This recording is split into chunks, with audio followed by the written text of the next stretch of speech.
Hi viewers welcome to one day Telugu. ఈరోజు కూడా బంగారం ధర అయితే భారీగా పెరిగింది. దీంతో అయితే బంగారం ధర ఇంకెంత పెరుగుతుందని చెప్పేసి కూడా చాలామంది అయితే ఆందోళన వ్యక్తం చేస్తున్నారు. ఒకసారి ఈరోజు బంగారం ధర పరిశీలించినట్లయితే 24 క్యారెట్ల 10 గ్రాముల బంగారం ధర రూ. 380 పెరిగి 1,38,930 వద్ద ట్రేడ్ అవుతుంది. ఇక 22 క్యారెట్ల 10 గ్రాముల బంగారం ధర 350 పెరిగి 1,27,350 వద్ద అయితే ట్రేడ్ అవుతుంది. అయితే దేశంలోని ప్రధాన నగరాల్లో ఒకసారి బంగారం ధర పరిశీలించినట్లయితే మన హైదరాబాద్‌లో 24 క్యారెట్ల తులం బంగారం ధర 1,38,930 వద్ద ఉండగా 10 గ్రాముల 22 క్యారెట్ల బంగారం ధర 1,27,350 వద్ద అయితే కొనసాగుతుంది.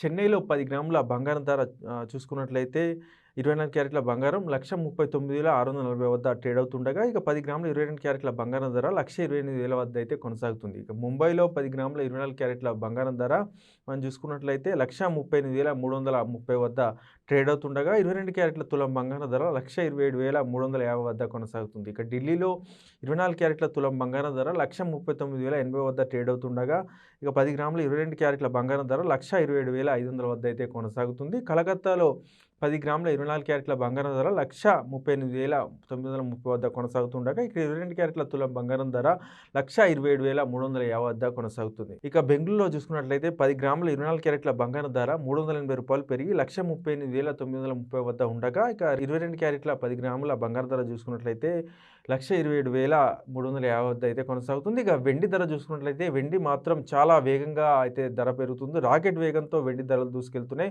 మనం చూసుకున్నట్లయితే ఈరోజు వెండి ధరలు ఏకంగా కిలోకు 11,000 పెరిగినట్లయితే మనకు సమాచారం అందుతుంది. ప్రస్తుతం కిలో వెండి చూసుకున్నట్లయితే 2,30,000కు పైగా ట్రేడ్ అవుతుంది. ఈ నేపథ్యంలో వెండిపై పెట్టుబడి పెట్టచ్చా అని చెప్పేసి కూడా చాలామంది అయితే అడుగుతున్నారు. అయితే వెండికి సంబంధించి కూడా వెండిలో ఎక్కువ వోల్టాలిటీ ఉంటది కంపేర్ టు గోల్డ్. ఎందుకంటే గోల్డ్‌లో హెచ్చుతగ్గులు తక్కువ ఉన్నప్పటికీ కూడా గోల్డ్‌లో పెరిగితే హెవీగా పెరిగి సడెన్‌గా పడిపోయే అవకాశం ఉంటుందని చెప్పేసి కూడా నిపుణులు చెప్తున్నారు. ఒకవేళ పెట్టుబడి పెట్టాలనుకుంటే సిప్ రూపంలో పెట్టుబడి పెట్టినట్లయితే మంచిదని చెప్పేసి చెప్తున్నారు. అంతేకాకుండా ఇప్పుడు పీక్ స్థాయిలో ఉన్నప్పుడు మీరు భారీగా పెట్టుబడి పెడితే సడెన్‌గా పడిపోతే తీవ్ర నష్టాలు వస్తాయని చెప్పేసి కూడా హెచ్చరిస్తున్నారు. ఇక బంగారం విషయానికొస్తే అమెరికా వ్యవహరిస్తున్న తీరే బంగారం ధర పెరుగుదలకు కారణంగా అయితే అంచనా వేస్తున్నారు. అంతేకాకుండా వివిధ దేశాల సెంట్రల్ బ్యాంకులు కూడా భారీగా బంగారాన్ని కొనుగోలు చేస్తున్న నేపథ్యంలో కూడా బంగారానికైతే డిమాండ్ ఏర్పడింది.